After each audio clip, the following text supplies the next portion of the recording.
Tiniyak ni National Security Advisor Eduardo Año na patuloy ang pagsusumikap ng pamahalaan na labanan ang insurhensya sa kabila ng umano'y pananamantala ng CPP-NPA-NDF sa politika na sitwasyon upang isulong ang kanilang agenda ng karahasan.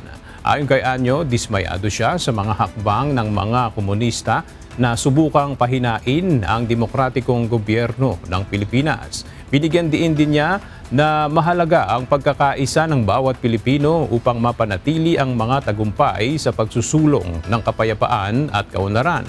Nananawagan si Año na magkaisa ang lahat para sa isang mapayapa at maunlad na Pilipinas.